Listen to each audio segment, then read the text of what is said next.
Marcus Chen wiped the grease from his hands with a torn rag, surveying the twisted wreckage of what used to be a Zellarian transport ship.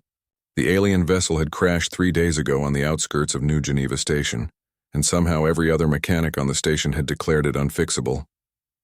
They called it impossible, a total loss, scrap metal waiting to be recycled. But Marcus saw something different.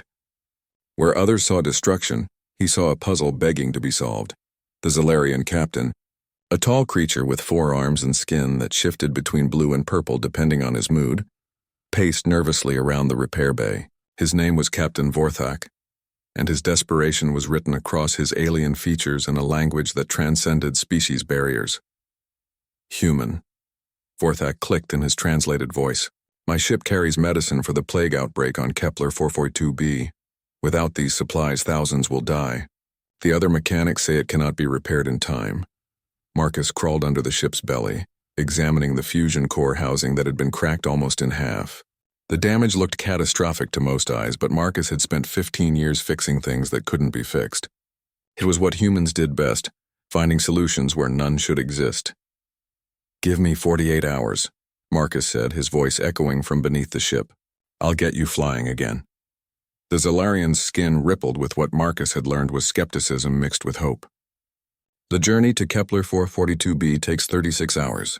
Even if you succeed, we'll arrive with only hours to spare before the medicine expires. Then we better get started. Marcus had always been different from the other humans on New Geneva Station. While most humans worked in administration, trade, or security, he had chosen the grimy world of starship repair. His colleagues thought he was crazy for spending his days elbow-deep in alien technology, learning systems that most humans couldn't even pronounce. But that's exactly what made him valuable. The Galactic Council's regulations were clear about interspecies technology sharing. Humans were classified as a Level 7 civilization, meaning they weren't supposed to have access to most advanced alien tech. They could use it, trade with it, but understanding how it worked was supposedly beyond their primitive minds. Marcus had never let regulations stop him from learning.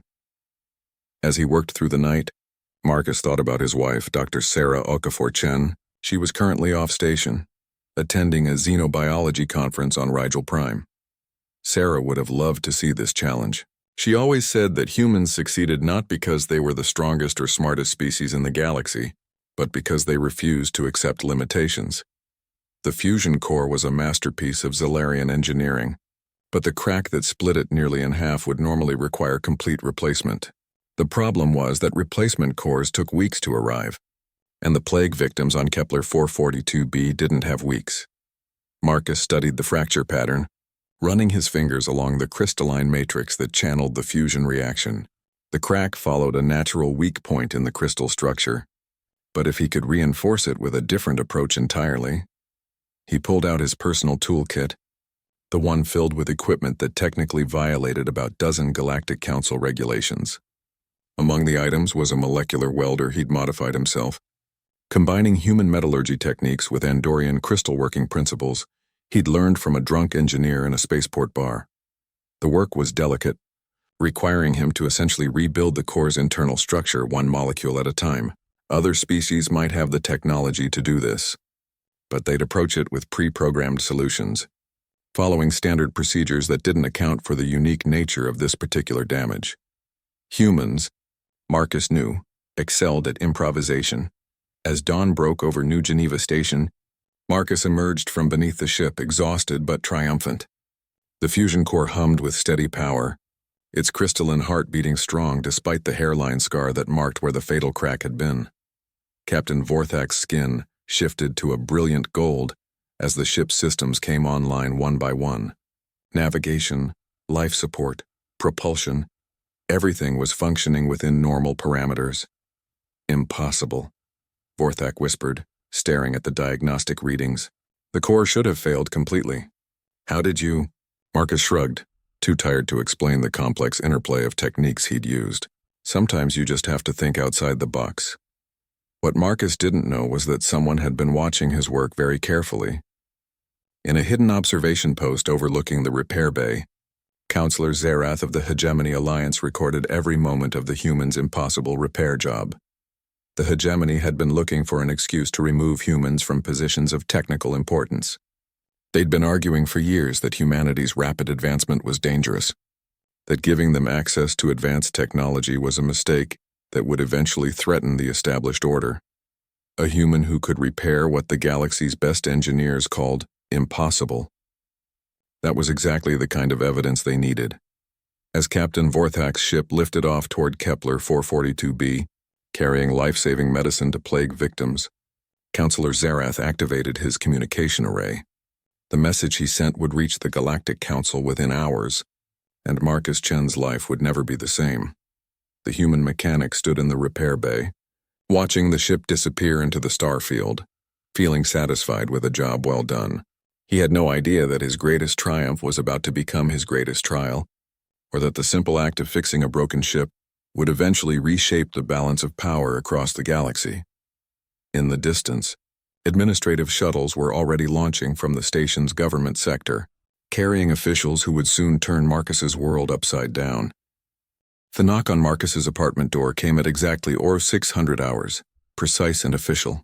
Through the reinforced porthole window, he could see the distinctive black uniforms of Galactic Council enforcement officers, their insignia marking them as deportation specialists. Marcus opened the door to find 3 aliens standing in his hallway. The leader, a tall Vegan with pale blue skin and eyes like liquid mercury, held a datapad that glowed with official seals. Marcus Chen, human identification number 7749 Delta Charlie. The Vegan spoke in perfect standard. You are hereby ordered to appear before the Galactic Council Immigration Tribunal. Your residency permit for New Geneva Station has been revoked pending investigation into unauthorized technology violations. The words hit Marcus like a physical blow. Unauthorized technology violations. They'd been watching him work. I don't understand, Marcus said, though a cold fear was already growing in his stomach. I'm a licensed mechanic. Everything I do is within regulations.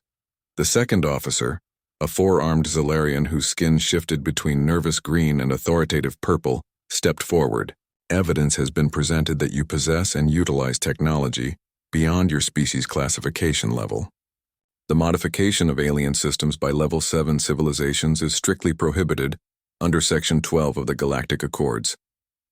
Marcus thought about his toolkit, about the molecular welder he'd built himself, about the years he'd spent learning techniques that weren't supposed to exist in human databases. Technically, they were right. He had violated the letter of the law, even if he'd saved lives doing it. When is the hearing? He asked immediately. You have 1 hour to gather personal belongings. Your wife has been notified of the proceedings. The next few hours passed in a blur of bureaucratic nightmare. Marcus found himself in a sterile conference room aboard a council enforcement vessel, facing a tribunal of 7 alien judges representing the major galactic civilizations. The evidence against him was presented with clinical precision. Recordings of his work on the Zalarian ship, analysis of his modified tools, testimony from anonymous witnesses about his unauthorized repair techniques. The prosecution was led by Counselor Zerath, a member of the Hegemony Alliance whose species looked like a cross between a mantis and a spider.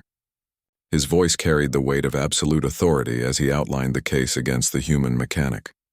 The defendant represents everything dangerous about humanity's rapid advancement, Zerath declared, his compound eyes reflecting the chamber's harsh lighting. They disregard established protocols, modify technology they don't fully understand, and pose a fundamental threat to the stability of our carefully maintained technological hierarchy. Marcus's defender, a tired-looking Rigelian public advocate, seemed to be going through the motions. The case was already decided before it began.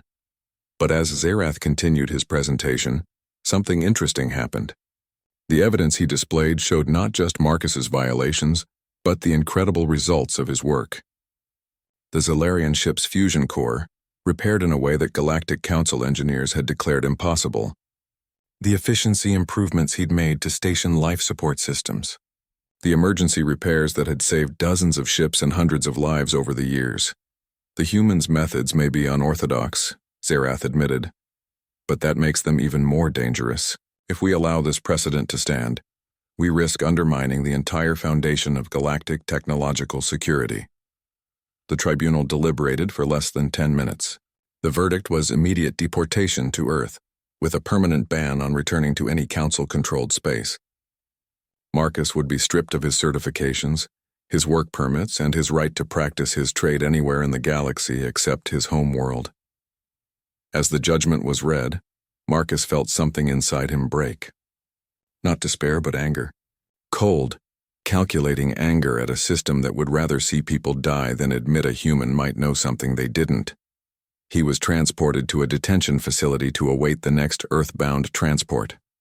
The cell was small, sterile, and designed to hold beings of various species. Marcus sat on the narrow bunk and thought about Sarah, who was probably receiving the news right now on Rigel Prime. He thought about the years they'd spent building a life together on New Geneva Station, about the workshop he'd never see again. But mostly, he thought about the fundamental unfairness of it all. 3 days into his detention, Marcus received an unexpected visitor. Captain Vorthak, the Zalarian whose ship he'd repaired, somehow managed to get clearance to see him.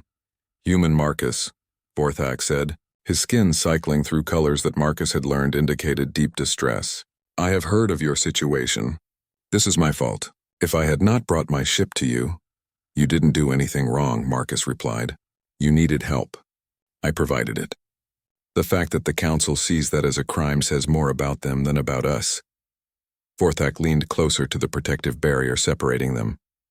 The medicine you helped me deliver saved 14,000 lives on Kepler 442b, 14,000 beings who are alive because you refused to accept that my ship couldn't be fixed. I'm glad we could help them. There is something else, Vorthak said, his voice dropping to a whisper.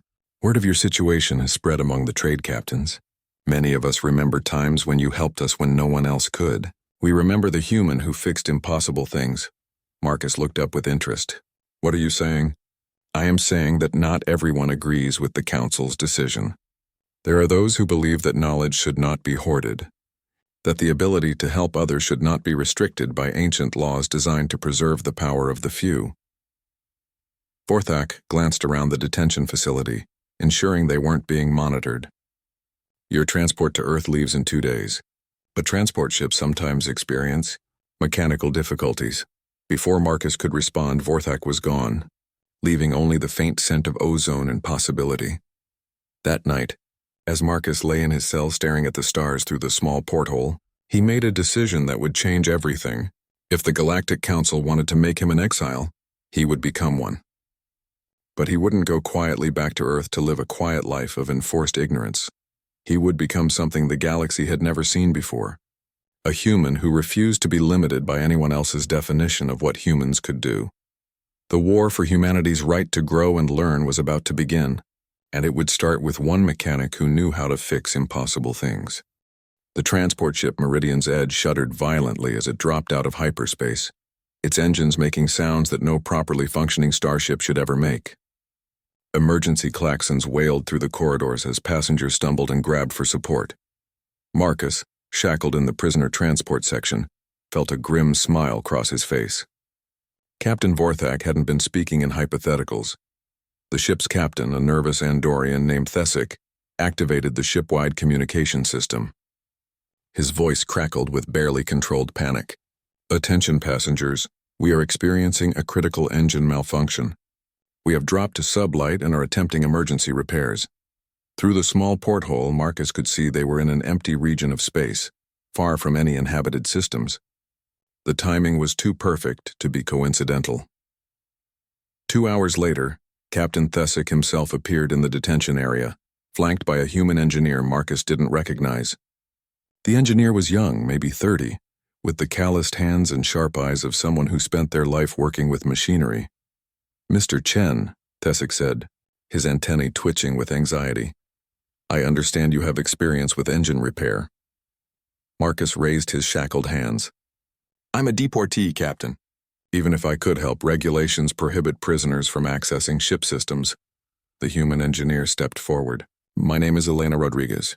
I'm the Meridian's Edge's chief engineer, and I'm telling you that we're dead in space unless someone can figure out how to repair a quantum cascade failure in our hyperspace motivator.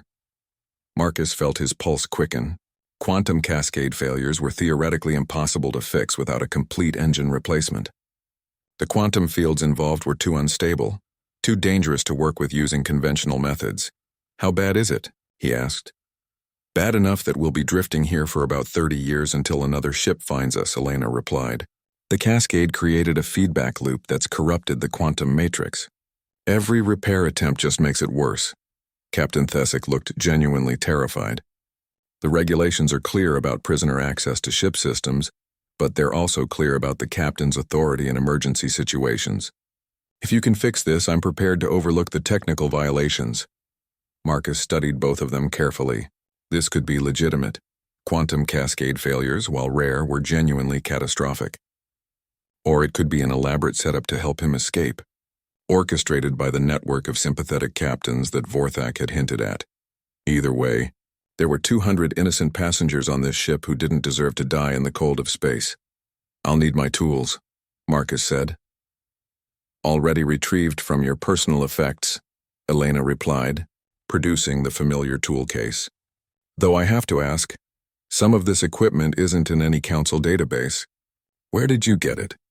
I made it, Marcus said simply. When you can't buy the tools you need, you build them yourself. The hyperspace motivator was located in the ship's engineering section, a massive chamber filled with crystalline matrices and quantum field generators. Marcus had seen dozens of different hyperspace systems over the years, but this was his first look at an Andorian deep space engine. The technology was elegant, using quantum entanglement principles that were theoretically beyond human understanding. But as Marcus examined the damaged systems, he realized that understanding wasn't always necessary. Sometimes you just needed to see the pattern. The cascade failure had created a resonance loop in the quantum matrix, each repair attempt triggering a feedback that made the damage worse. Traditional Andorian repair protocols focused on stabilizing the quantum field first, then addressing the physical damage. But that approach was exactly what was causing the cascade to regenerate. You need to approach this backwards, Marcus told Elena as he unpacked his tools. Stop trying to fix the quantum field and start with the physical matrix. If you can create a controlled collapse in Sector 7, the resonance loop will break itself. Elena stared at him. That's insane. A controlled collapse could destroy the entire engine. Or it could reset the quantum matrix to its original configuration, Marcus replied, pulling out his modified quantum scanner. The Andorians build their engines with automatic reset protocols. The cascade is preventing the reset from engaging, but if you trigger it manually, you're talking about deliberately breaking the engine to fix it, Elena said. Sometimes that's the only way. Working together, Marcus and Elena spent the next 8 hours carefully destabilizing the exact quantum fields that every manual said should never be touched. It was delicate work requiring perfect timing and an understanding of quantum mechanics that supposedly didn't exist in human educational databases. Marcus found himself explaining principles that he'd learned through years of experimentation, techniques that existed nowhere in official council documentation. Elena listened with growing amazement as he described quantum field manipulation methods that combined theoretical physics with practical engineering in ways that shouldn't have been possible. Where did you learn all this? She asked as they prepared for the final phase of the repair.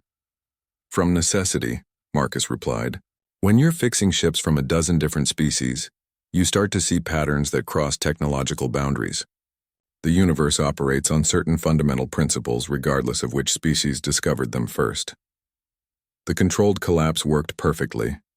The quantum cascade that had trapped them in normal space unraveled in a cascade of released energy, and the hyperspace motivator reset itself to factory specifications. Within minutes, the ship was ready to jump back to hyperspace.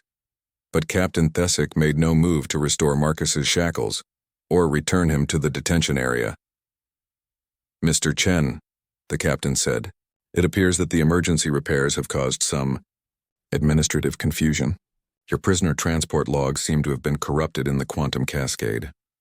Marcus understood immediately. Without proper documentation, there was no official record that he was supposed to be on this ship. As far as the computer systems were concerned, he was just another passenger.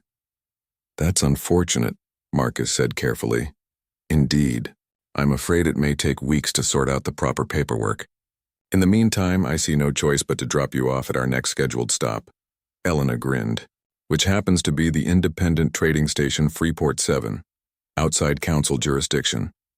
As the Meridian's edge prepared to jump to hyperspace, Marcus realized that his life had just taken another impossible turn. He was no longer a deportee being shipped back to Earth in disgrace. He was a free man in the one place in the galaxy where humans weren't bound by the Council's technological restrictions. Freeport 7 was a haven for smugglers, traders, and others who operated outside the rigid structure of galactic law.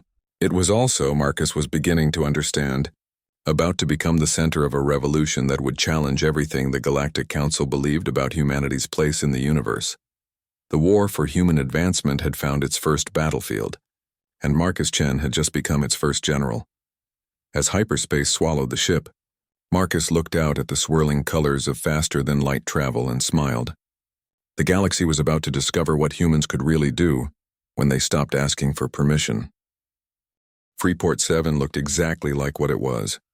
A massive, sprawling space station built from salvaged parts and desperate ingenuity. Ships from a dozen different species docked at its countless ports, their crews trading in everything from exotic spices to military-grade weapons. It was the kind of place where questions weren't asked and regulations were more like suggestions. Marcus stepped off the Meridian's edge with nothing but his tool case and the clothes on his back. But he'd never felt more free. The station's main concourse buzzed with activity that would have given Council administrators nightmares. Humans worked alongside Zellarians, Andorians argued with hegemony traders, and somewhere in the distance, Marcus could hear the distinctive whine of machinery being modified in ways that definitely violated several dozen safety protocols. Marcus Chen. He turned to find a woman approaching him, human but unlike any he'd seen in Council space.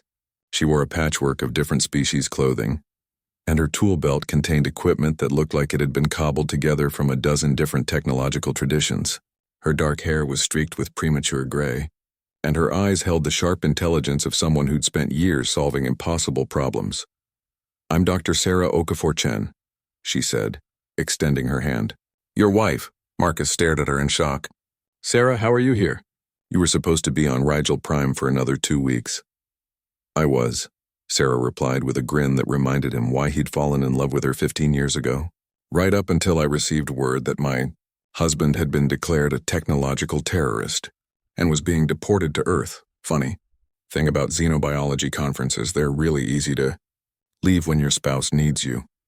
They embraced in the middle of the chaotic concourse, holding each other tightly while alien traders and human smugglers flowed around them like water around a stone. "How did you know I'd be here?" Marcus asked. "Word travels fast in the independent stations," Sarah replied, "especially when it involves a human who can fix quantum cascade failures. You've made quite an impression already." Marcus looked around the station with new eyes. "What is this place really?" "Freedom," said a new voice. They turned to see Elena Rodriguez approaching, no longer wearing the uniform of a council-registered engineer. Instead, she wore the practical clothes of someone who worked with her hands in places where fashion mattered less than function. "Elena, what are you doing here?" "Same thing you are," she replied. "Learning what humans can really do when we're not being told we can't do it." She gestured toward a section of the station where the sound of construction was particularly loud. "Welcome to the underground." The underground, as Elena explained while leading them through the station's labyrinthine corridors, was more than just a black market for modified technology. It was a movement, a network of humans who had grown tired of being classified as a limited species and had decided to prove otherwise. They walked through workshops where humans worked alongside sympathetic aliens, sharing knowledge that was supposedly restricted by council regulations. Marcus saw fusion reactors being built using principles that combined human engineering with Rigelian energy theory. He watched a team of human programmers working with Andorian quantum computers to solve mathematical problems that shouldn't have been solvable. "How long has this been going on?" Marcus asked. "Years," Elena replied. "Longer than most people realize. Every time the Council classifies some technology as beyond human capability, someone here proves them wrong. Your deportation case has just brought a lot of attention to what we're doing." They entered a massive chamber that had clearly been carved out of an asteroid, its walls lined with workshops and laboratories. At the center of the space stood something that made Marcus's breath catch in his throat. A starship unlike anything he'd ever seen. It was clearly human in design, but incorporated technological elements from across the galaxy. The hull was constructed using hegemony metamaterials, but shaped according to human aerodynamic principles. The engine configuration suggested a propulsion system that combined multiple species approaches to faster-than-light travel. "We call her the Defiance," Elena said with obvious pride. "She's the first ship designed entirely by humans using unrestricted technology. No council regulations, no classification limits, no artificial barriers to what we're allowed to learn." Sarah whistled softly. "The council is going to lose their minds when they find out about this." "That's rather the point," said a familiar voice. Captain Vorthak emerged from behind the ship. His skin cycling through colors that Marcus had learned indicated excitement mixed with determination. "The council has kept knowledge locked away for too long, claiming it's for the safety of lesser species. But knowledge belongs to those who can use it to help others." Marcus walked around the ship, examining its construction with professional interest. The craftsmanship was incredible, but more than that, it represented something revolutionary. This wasn't just a machine, it was proof that humans could innovate at the highest levels when given the freedom to do so. "What's her purpose?" he asked. "To show the galaxy what human engineering can really accomplish," Elena replied. "We're planning to take her on a demonstration tour, visiting systems where council restrictions have prevented proper solutions to technological problems. We'll offer free repairs, upgrades, and assistance to anyone who needs it." "A traveling workshop," Marcus said, understanding immediately. "You're going to fix things that the council says can't be fixed." "Exactly, and we want you to be our chief engineer." Marcus looked at the ship, then at his wife, then at the bustling workshops around them. For the first time since his deportation hearing, he felt something like hope. "There's just one problem," he said. "The moment you take this ship into council space, you'll be branded as pirates or terrorists. They'll send military vessels to stop you." Vorthak's skin shifted to a deep, determined blue. "Then we will prove that human innovation extends to more than just engineering. Your species has a remarkable talent for finding solutions that others consider impossible. Perhaps it's time to apply that talent to the problem of restrictive governments." Sarah squeezed Marcus's hand. "The Xenobiology conference on Rigel Prime wasn't just about alien biology," she said quietly. "I spent most of my time talking to scientists from a dozen species who are tired of having their research limited by political considerations. There are allies out there, Marcus. More than you might think." Marcus looked at the Defiance again, seeing it not just as a ship but as a symbol of human potential unleashed. The Galactic Council had tried to limit humanity by defining them as a Level 7 civilization. But what if humans were never meant to be limited by anyone else's classifications? "When do we launch?" he asked. Elena grinned. "As soon as you help us solve one last engineering problem. The ship works perfectly, but we need a way to protect her from Council military intervention. We need something that will let us operate in restricted space without being destroyed by superior firepower." Marcus set down his tool case and cracked his knuckles. "Well," he said, "I do specialize in fixing impossible problems." As he began examining the ship's defensive systems, Marcus realized that his deportation might have been the best thing that ever happened to him. The Council had tried to remove a troublesome human mechanic, but instead they had created something far more dangerous. A human with nothing left to lose and the skills to change the galaxy. The revolution was about to begin, and it would start with one ship built by humans who refused to accept limitations. Reports flooded in from across Council space of impossible repairs, technological breakthroughs that shouldn't exist, and a growing network of beings who had experienced firsthand what unrestricted human innovation could accomplish. The ship had become a legend, appearing wherever there was a problem that local authorities had declared unsolvable. On Kepler 442b, the same world where Captain Vorthak had delivered plague medicine, the Defiance had arrived to find the planet's primary water purification system failing. The Zalarian engineers declared it beyond repair, estimating 6 months for replacement parts to arrive. Marcus and his team fixed it in 3 days, using a combination of human filtration principles and Rigelian molecular sieving technology. On the mining colony of Titan's Rest, a catastrophic failure in the atmospheric processors threatened to suffocate 3,000 workers. The hegemony authorities wrote off the colony as a total loss, preparing to evacuate the survivors. The Defiance not only repaired the processors but improved them, increasing efficiency by 40% using techniques that combined human atmospheric science with Andorian environmental control systems. Each success brought more attention, both positive and negative. Trade captains began seeking out the Defiance, spreading word of the human ship that could fix anything. But the Council's military forces were also closing in, their search patterns growing tighter with each passing week. Marcus stood in the Defiance's engineering section, putting the finishing touches on their latest upgrade. The ship had evolved during their travels, incorporating improvements and modifications based on every system they'd encountered. She was no longer just a human ship with alien technology. She was something entirely new. A synthesis of the galaxy's best engineering principles freed from the artificial barriers of species classification. Marcus, Sarah's voice came over the comm system. You need to come to the bridge. We have a situation. He found the bridge crew staring at the main display, which showed a formation of 6 Council military vessels dropping out of hyperspace directly ahead of them. The ships were massive Dreadnought-class vessels designed to project the Council's authority across the galaxy. They've been tracking us, Elena said grimly. Probably since we left the Kepler system. Captain Vorthak, who had joined their crew as navigator, studied the tactical display. Those are hegemony ships commanded by Admiral Kethvar. He's known for taking a very direct approach to problems he considers threats to Council authority. Marcus watched the enemy ships deploy into attack formation. The Defiance was fast and well defended, but 6 military dreadnoughts were a different class of problem entirely. Incoming transmission, reported the communications officer. A young human named David Park who had joined them at their last stop. The main screen flickered, revealing the insectoid features of Admiral Kethvar. His compound eyes glittered with cold authority as he spoke. Attention Vessel Defiance. You are in violation of Galactic Council Regulation 847.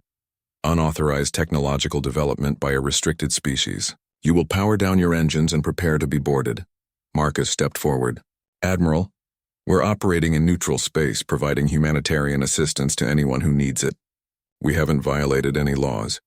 The very existence of your ship violates the technological classification system that maintains galactic stability, Kethvar replied. Your species was classified level 7 for good reason. Allowing humans unrestricted access to advanced technology threatens the balance of power that has kept the peace for centuries, you say. Mean it threatens the control that the hegemony and its allies have. Maintained by hoarding knowledge, Sarah said, appearing beside Marcus. What you're really afraid of is that other species might realize they don't need the Council's permission to grow and learn, Admiral. Kethvar's mandibles clicked in what Marcus had learned was a sign of anger in hegemony body language. You will surrender immediately or we will take your ship by force. Marcus looked at his crew, seeing determination on every face. They had known this moment would come eventually.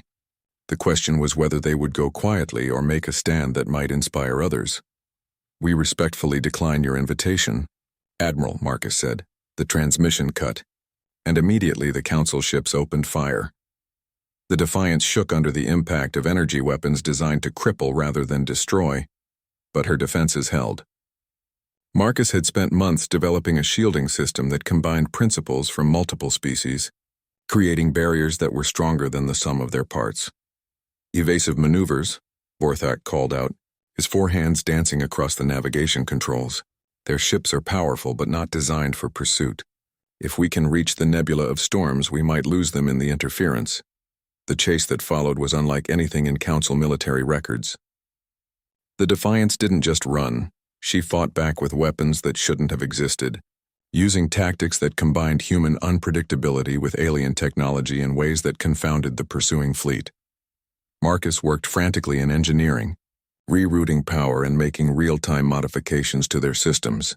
But he knew they couldn't keep this up forever. The Council ships were closing in and their firepower was overwhelming. That's when the miracle happened. Ships began appearing around them, first 1, then a dozen, then dozens more. Trade vessels, independent haulers, mining ships, even a few Council military vessels whose crews had apparently decided to switch sides. They formed a protective formation around the Defiance, their crews broadcasting messages of support. This is Captain Sarah Reeves of the independent freighter Lucky Strike, came one transmission. 6 months ago, the Defiance saved my crew when our life support failed. We're not about to let you hurt them now. Mining vessel Deep Digger here. said another voice. "The humans fixed our extractor when the Council engineers said it couldn't be done. We're with them." Admiral Kethvar found himself facing not just one rogue human ship, but a fleet of vessels whose crews had been personally helped by the Defiance's mission. The tactical situation had changed completely. "Admiral," Marcus said, opening a channel to the Council fleet, "I think you're beginning to see the real problem here. It's not that humans have advanced too far too fast. It's that the Council's restrictions have held everyone back." On the main screen, he could see Admiral Kethvar consulting with his officers, clearly uncertain how to proceed. Attacking the Defiance was one thing, but firing on dozens of civilian vessels was quite another. "Every ship in this fleet represents someone whose life was improved when we ignored the Council's technological restrictions," Marcus continued. "How many more problems could be solved if the galaxy stopped limiting itself based on ancient prejudices?" The standoff lasted for several tense minutes before Admiral Kethvar made his decision. His ships powered down their weapons and began to withdraw. "This isn't over," the Admiral transmitted. "The Council will not allow this challenge to their authority to stand." As the military fleet jumped back to hyperspace, Marcus realized that the Admiral was right.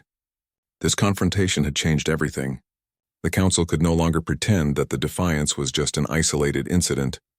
The galaxy had seen proof that humans could innovate at the highest levels, and that their innovations could benefit everyone. The war for humanity's place in the galaxy had just escalated, and the next battle would be fought not in space, but in the halls of galactic government itself. Sarah squeezed his hand as they watched their impromptu fleet disperse back to their various destinations. "What's our next move?" Marcus smiled, feeling the weight of history settling on his shoulders. "We're going to the core worlds," he said. "It's time to take this argument directly to the Galactic Council." The Galactic Council chambers on Prima Centauri had witnessed many historic moments in its 1,000-year history, but nothing quite like the scene unfolding now. The massive amphitheater, designed to accommodate representatives from hundreds of species, buzzed with tension as beings from across the galaxy gathered for what many were calling the most important session in Council history. In the center of the chamber, the Defiance sat like a statement of defiance made manifest. Marcus had piloted her directly to the Council's homeworld, broadcasting a simple message. Humanity was ready to have a conversation about their classification, and they were prepared to provide evidence that the current system was fundamentally flawed. The ship's presence here was itself a demonstration. Every Council security protocol had declared it impossible for an unregistered vessel to penetrate core world defenses, yet the Defiance had arrived without triggering a single alarm. Marcus had accomplished this not through stealth or deception, but by analyzing the security grid and finding elegant solutions to bypass systems that their designers thought were impenetrable. Marcus stood at the speaker's podium, looking up at tier after tier of alien faces. Some showed curiosity, others hostility, and many displayed the careful neutrality of politicians waiting to see which way the political winds would blow. Behind him, the Defiance's hull gleamed under the chamber's lights, every modification and improvement visible as evidence of human capability. "Honored counselors," Marcus began, his voice carrying clearly through the chamber's acoustics. "6 months ago, I was deported from New Geneva Station for the crime of fixing a broken ship too well. Today I stand before you not as a deportee or a criminal, but as evidence that your classification system is not just wrong, it's harmful to everyone in the galaxy." Counselor Zerath rose from his seat in the hegemony section, his compound eyes glittering with barely controlled anger. "The defendant speaks of evidence, but all I see is a single ship, built in violation of every technological restriction that maintains galactic stability. This is not evidence, this is proof of exactly why humans must be controlled." "With respect, Counselor," Marcus replied, "stability isn't the same thing as stagnation. For the past hour, technical teams from a dozen species have been examining the Defiance. Would you like to hear what they've discovered?" Before Zerath could object, Marcus activated a holographic display that filled the chamber's center.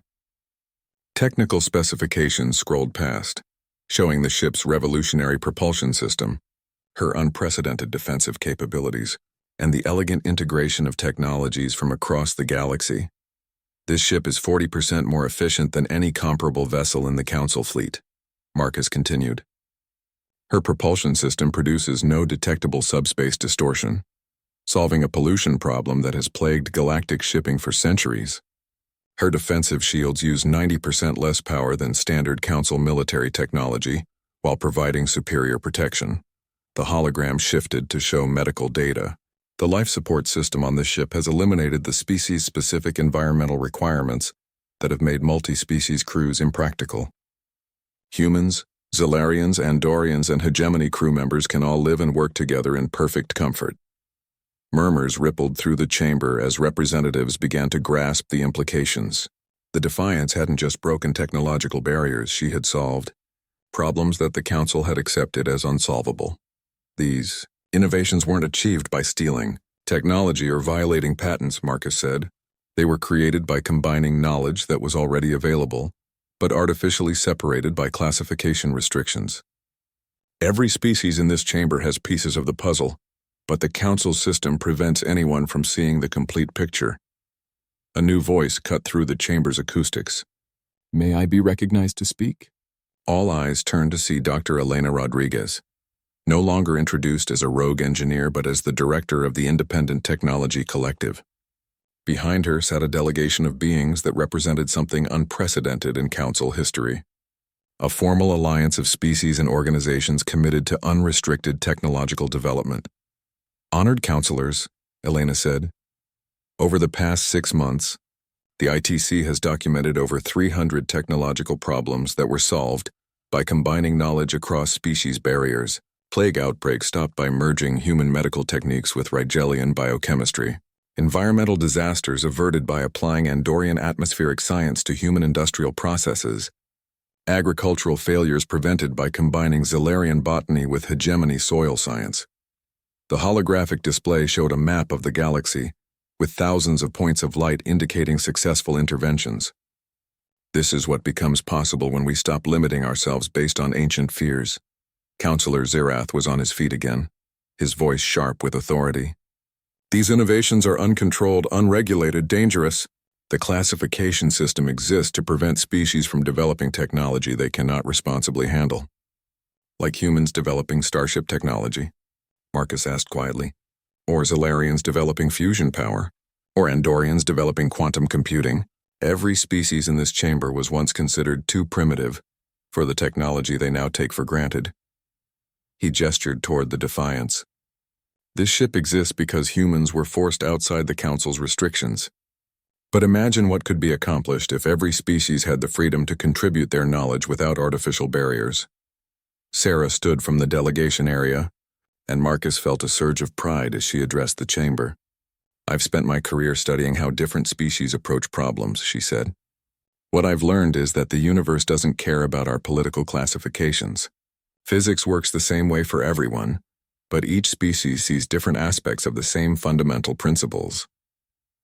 The hologram shifted again, showing a three-dimensional model of a problem that had puzzled galactic scientists for generations: how to create sustainable energy production for high-population worlds. This problem has been declared unsolvable by every major research institution in Council space, Sarah continued. But when you combine human fusion techniques with Rigelian quantum field theory, Andorian harmonic resonance, and Zellarian crystalline matrices, a solution emerges that no single species could have found alone. The chamber fell silent as the implications sank in. The model showed not just a theoretical solution, but a practical design for power generation that could revolutionize civilization across the galaxy. "The choice before you is simple," Marcus said, stepping forward. "You can continue to maintain artificial restrictions that limit everyone's potential, or you can embrace a future where knowledge is shared freely, and every species contributes to our collective advancement." Counselor Zerath stood again, but this time his voice lacked its earlier confidence. "And if we allow this unrestricted development, how do we maintain order? How do we prevent chaos?" Marcus smiled, remembering a conversation he'd had with Captain Vorthak months ago. "The same way we always have, Counselor. By choosing cooperation over control, and by trusting that beings who are free to grow and learn will choose to help each other rather than harm each other." The vote, when it came, was closer than Marcus had hoped, but decisive enough to change everything. The motion to revise the technological classification system passed by a margin of 63%, with species after species declaring their support for unrestricted technological development. As the chamber erupted in celebration and protest in equal measure, Marcus felt Sarah's hand slip into his. They watched as representatives from dozens of species approached the Independent Technology Collective delegation, eager to join an alliance that would reshape the galaxy's approach to innovation and discovery. "So what happens now?" Sarah asked. Marcus looked at the defiance, then at the gathering crowd of beings who represented a future where knowledge belonged to everyone who could use it responsibly. "Now we get back to work," he said. "The galaxy is full of problems that need solving, and for the first time in generations, we're free to solve them." The deportation order that had tried to silence one human mechanic had instead sparked a revolution that would echo across the stars for generations. In trying to limit humanity, the Galactic Council had inadvertently proven that the only real limitation in the universe was the willingness to accept them. As the Defiance prepared to leave Prima Centauri, carrying news of the Council's decision to independent stations and colonies across the galaxy, Marcus realized that his greatest repair job wasn't fixing a broken ship. It was helping to fix a broken system that had held back an entire galaxy's potential. The universe was vast and full of challenges, but now finally, every species would be free to meet those challenges with the full scope of galactic knowledge at their disposal. The age of artificial limitations was over, and the age of unlimited possibility had begun.